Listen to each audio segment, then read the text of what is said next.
बघा काय दिला क्वेश्चन हा, जे f of x bracket square minus 5 times of जे f of x plus 6 is equal to 0 where जो डिनोट्स दिलाय बघा आपल्याला greatest integer function then find x करायचं. तर या क्वेश्चन मध्ये आपल्याला ग्रेटेस्ट इंटिजर फंक्शन ही कन्सेप्ट आलेली आहे. आता ग्रेटेस्ट इंटिजर फंक्शन म्हणजे काय नेमकं ते बघा पहिल्यांदा, की जेव्हा ग्रेटेस्ट इंटिजर फंक्शन आहे तेव्हा आपण अशामध्ये हे बॉक्स टाकून ह्याच्यामध्ये एक्स डिनोट करतो.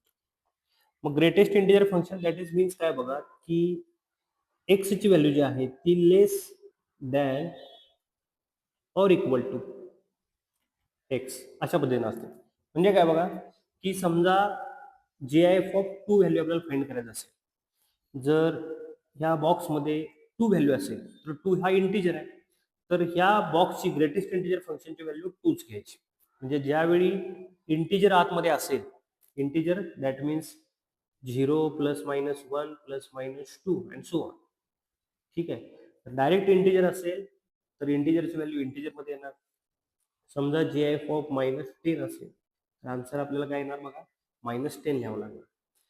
बर, त्यानंतर समजा आपल्याला व्हॅल्यू 4.5 अशी व्हॅल्यू फाइंड करायची असेल, मेन कन्सेप्ट समजून घ्या.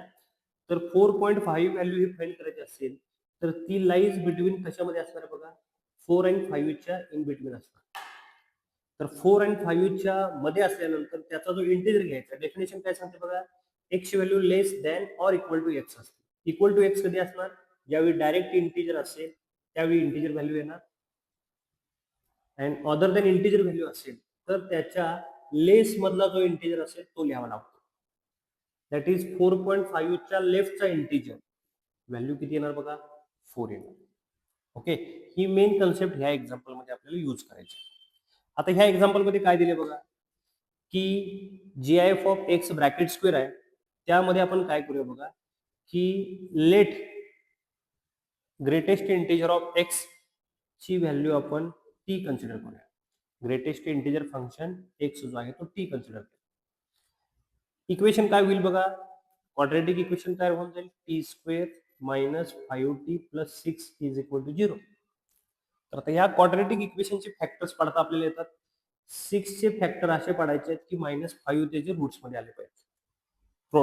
रूट्स जे आहेत ते -5 आले पाहिजे. Sum of roots, product of roots 6 यायला पाहिजे. तर फॅक्टर्स काय पडले बघा, -2 and -3. That is it can be written is 2 - 2 t - 3 is equal to 0. Therefore, t is equal to 2 or t is equal to 3. But आपण t ची value काय घेतली बघा, greatest integer function of x is equal to 2 और greatest integer function x is equal to 3 आहे.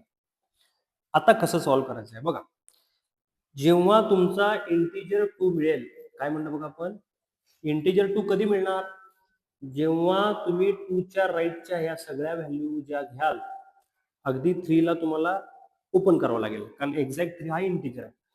2 च्या ह्या प्रत्येक राईट मधल्या टर्मचा इंटिजर तुमचा 2 येणार. ओके, म्हणजे फॉर एक्झाम्पल तुम्ही 2.99 जरी घेतलं, ग्रेटेस्ट इंटिजर फंक्शन ऑफ 2.9 सुद्धा त्याचं 2.93 च्या जवळ जरी असला तरी ग्रेटेस्ट इंटिजर फंक्शनची डेफिनेशन काय आहे, की त्याच्या लेफ्टचा इंटिजर घ्यायचा आहे. ओके, त्याचा 2.9 चा इंटिजर कोणाला लेफ्टचा 2 येणार. बर, म्हणजे ह्या पूर्ण इंटरवल मधले 2 to 3 मध्ये याचा प्रत्येकाचा इंटिजर कोण येणार बघा, 2 येणार. 3 ला एक्सक्लूड करायचं, 3 ला सोडून, म्हणजे याचा आन्सर तुमचं येणार बघा, x belongs to closed to 3 open आलं. Similar way X is equal to, जेव्हा ग्रेटेस्ट इंटिजर फंक्शन 3 म्हणणार आहे आपण, तेव्हा 3 to 4 मध्ये बघा, 3 जेव्हा इंटिजर येईल तेव्हा या 3 च्या राईट पूर्ण इंटरवल 4 ला सोडून, आणि 4 हा इंटिजर आहे, 4 चा ग्रेटेस्ट इंटिजर 4च येणार. तर यामध्ये याचं आन्सर काय येणार बघा, x belongs to closed 3 to 4 open. Okay, आता ऑर म्हणल्यामुळे त्या दोन्ही सेटचा युनियन करायला पाहिजे.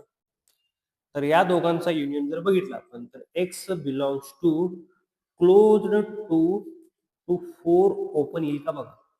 That is option number C is correct. Okay,